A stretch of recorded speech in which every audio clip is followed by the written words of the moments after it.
Body को साफ रखने के लिए हम नहाते धोते हैं, हम पूरी बॉडी पे साबुन का यूज़ करते हैं। लेकिन हम सबको अब ये चीज़ से बहुत अच्छे से पता चल चुकी है कि हमारी पूरी बॉडी एक पीएच से मिलकर बनी है और हमारी बॉडी का जो पीएच है वो अलग-अलग होता है। जैसे हमारी फेस का हमारी जो फेस है, स्किन है, उसका पीएच अलग है, बॉडी का पीएच अलग होता है और इंटीमेट एरिया का पीएच अलग होता है।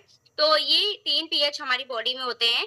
फेस के लिए जैसे हमें बोला जाता है हमें फेस वॉश यूज़ करना चाहिए, साबुन नहीं, क्योंकि साबुन का पीएच अलग होता है और हमारी फेस का जो फेस वॉश है उसका पीएच अलग होता है। उसी तरीके से इंटीमेट एरिया पे भी हमें साबुन का यूज़ नहीं करना चाहिए, हमें क्या यूज़ करना चाहिए इंटीमेट वॉश। क्यों? क्योंकि जो हम साबुन यूज़ करते हैं, हमारे साबुन का जो पीएच होता है वो होता है 9 से 10 के बीच में। आप लोग इस चीज़ को ज़रूर नोट कर लें। हमारे साबुन का जो पीएच होता है वो होता है 9 से 10 के बीच में और हमारी जो इंटीमेट एरिया का पीएच होता है वो होता है 3 से 4 के बीच में। 3 से 4 के बीच में हमारे इंटीमेट एरिया का पीएच होता है। यही सबसे बड़ा कारण है कि हमें साबुन का यूज़ नहीं करना चाहिए। साबुन यूज़ करने से हमारा जो इंटीमेट एरिया का जो स्किन है, वो बहुत ज़्यादा ड्राई हो जाती है। हमें खुजली-सा फ़ील होने लगता है, हमारे ड्राइनेस आ जाती है, लेयर निकलने लगती है और हम बहुत ज़्यादा कंफर्टेबल फ़ील नहीं करते और हमारी जो परेशानियाँ हैं, वो भी दूर नहीं होती। अगर परेशानियों की बात करें कि जब हम अपनी हाइजीन को मेंटेन नहीं करते हैं, इंटीमेट एरिया पे ध्यान नहीं देते हैं, तो हम कौन-कौन सी बीमारियों से जूझते हैं। सबसे पहले तो हमें खुजली की प्रॉब्लम होती है, सारे मेल फीमेल को खुजली की प्रॉब्लम होती है। हमारी फीमेल्स को तो होती है, लेकिन हमारे मेल्स को भी होती है। अभी गर्मियाँ आ गई हैं, तो हमारे मेल्स को भी बहुत ज़्यादा खुजली का प्रॉब्लम होता है, पसीना आता है, जिसके कारण बहुत ज़्यादा खुजली होती है और कई सारे मेल्स तो ऐसे हैं जिन्होंने मुझे बताया मैम खुजली कर करके वहाँ की जो लेयर होती है, खाल होती है, वो भी निकल जाती है, रैशेस से पड़ जाते हैं। तो ये अगर प्रॉब्लम है, ये प्रॉब्लम दूर होगी। साथ ही साथ आपको जलन का प्रॉब्लम होता है, कई सारी महिलाओं को, पुरुषों को भी ये प्रॉब्लम हुई होगी कि यूरिन पास आउट होते समय जलन की प्रॉब्लम हो रही है, जिसको बोलते हैं यूरिन इन्फेक्शन।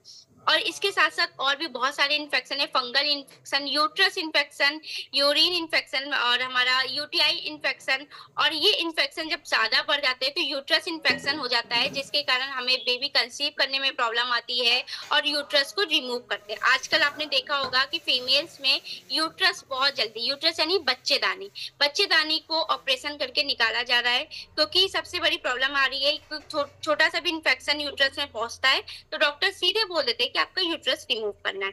इसके साथ ही साथ एक और जानलेवा बीमारी बहुत तेज़ी से बढ़ रही है खासकर महिलाओं में वो है सर्वाइकल कैंसर। सर्वाइकल कैंसर का आप लोगों ने नाम सुना होगा। ये बहुत तेज़ी से महिलाओं में बढ़ रहा है क्योंकि सर्वाइकल कैंसर एक ऐसा कैंसर है तो आपको पता है जानलेवा है और इसका कहीं न कहीं कारण ये है कि हम अपनी हाइजीन को प्रॉपर मेंटेन नहीं कर पा रहे। तो हमें इन सब से बचना है और हेल्दी रहना है तो हमें क्या करना है, अपनी इंटीमेट एरिया का बहुत खासकर ध्यान रखना है। क्योंकि हम सब चीज़ों को तो ध्यान रखते हैं, खाने-पीने का भी, अपनी बॉडी का भी, लेकिन हम इंटीमेट एरिया को कहीं न कहीं इग्नोर कर देते हैं। है ऐसा?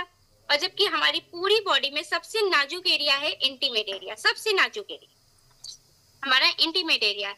तो इसकी अगर बात करी जाए, आपको इस जगह को डेली सुबह और शाम को अच्छे से क्लीन करना चाहिए, अच्छे से धोना चाहिए क्योंकि हम बहुत सारी जगह मैंने देखा है, बहुत सारी महिलाओं और पुरुषों ने भी बताया है कि क्या करते हैं हम अच्छे से बॉडी पे तो साबुन लगा लेते हैं, पर इंटीमेट एरिया की बात करी जाए तो जो फिर नॉर्मल पानी जाता है हम उससे धो लेते हैं या उसी साबुन से हम धो के निकल जाते हैं। नॉर्मली यही करते हैं। तो जब हम हाइजीन को मेंटेन नहीं करते तो हमें बहुत सारे बदबू भी आने लगती है बहुत ज़्यादा। तो आपको क्या करना है जब भी आप सुबह नहाने जाएँ, अपने इंटीमेट एरिया को गीला करें। इस बॉटल से थोड़ा-सा इंटीमेट वॉश निकालें 1 से 2 ड्रॉप और अच्छे से इस तरीके से मसाज करें और पानी से धो लें।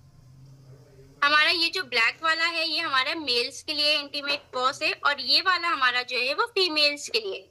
ये 2 तरीके के इंटीमेट वॉश आते हैं मेल्स और फीमेल क्योंकि इंटीमेट एरिया दोनों का है, दोनों को ये सारी प्रॉब्लम्स होती है और हमें दोनों को हाइजीन मेंटेन करना बहुत ज़्यादा ज़रूरी है, ठीक है? इसके साथ ही साथ इसके अंदर लैक्टिक एसिड है, टी ट्री ऑयल है, मिंट है, विटामिन ई है, विटामिन बी5 है, सी बकटोन है और ये सारी चीज़ें क्या करता है हमारे इंटीमेट एरिया की खुजली को दूर करता है, जलन को दूर करता है, इन्फेक्शन को दूर करता है। मिंट जो है वो कूलिंग बना के रखता है, विटामिन ई और बी5 पे जो हमारे इंटीमेट एरिया का जो स्किन है उसको सॉफ्ट बनाता है और उसको बिल्कुल भी रैशेस हो जाते हैं जो ड्राई हो जाता है, उसको दूर करता है। साथ ही साथ अगर आपके इंटीमेट एरिया पे बहुत ज़्यादा ब्लैकनेस आ चुकी है, तो उसको भी दूर करता है। तो ये सारे काम हमारे इंटीमेट वॉश के होते हैं। हमें सुबह और शाम अपने इंटीमेट एरिया पे इंटीमेट वॉश का ही यूज़ करना चाहिए। इससे आपको बहुत सारे इन्फेक्शन से बच सकते हैं, बदबू दूर होती है और आप बहुत सारी बीमारियों से भी बच सकते हैं। तो इंटीमेट एरिया इस तरीके की बॉटल में आता है। ये पहले भी मार्केट में आता था। अगर आप लोगों ने सुना होगा, वी वॉश का नाम सुना होगा। वी वॉश बहुत ज़्यादा उसका एड वगैरह आता था। तो ये पहले भी मार्केट में आता था, लेकिन क्या था, हमें इसके बारे में अवेयरनेस नहीं थी, पता नहीं था, तो हम लोग यूज़ नहीं करते। और आज ही बहुत सारे लोग हैं जो ये कहते हैं कि मैंने कभी भी यूज़ नहीं किया, हमें कोई प्रॉब्लम नहीं हुई, तो अब क्या होगी? लेकिन ऐसा कोई भी पर्सन नहीं है जिसको कभी कोई प्रॉब्लम हुई नहीं है। हर पर्सन को खुजली की प्रॉब्लम हुई होगी, इन्फेक्शन हुआ ही होगा, जलन हुआ ही होगा, कभी-कभी बहुत ज़्यादा भारीपन-सा फ़ील होता है, हम बहुत ज़्यादा इरिटेट हो जाते हैं, ऐसा होता है या नहीं? होता है। तो ऐसा कोई भी नहीं है जिसको प्रॉब्लम नहीं है, प्रॉब्लम होती है, बस हमें उसके बारे में जानकारी नहीं है, जिसके कारण हम इन सारी चीज़ों को यूज़ नहीं करते। तो हमें क्या यूज़ करना है? Intimate wash. जो भी नए लोग हैं, मैं उनसे यही कहना चाहूँगी कि आपको इंटीमेट वॉश का यूज़ करना ही है, क्योंकि अगर मैंने जैसे पहले भी बताया था कि मुझे बहुत ज़्यादा इन्फेक्शन हो गया था, जिसके कारण मैं 1-2 दिन तो एडमिट भी थी। उसका कारण ये है कि मैं रेगुलर इंटीमेट वॉश यूज़ करती हूँ, सुबह भी, शाम को भी, रेगुलर करती हूँ।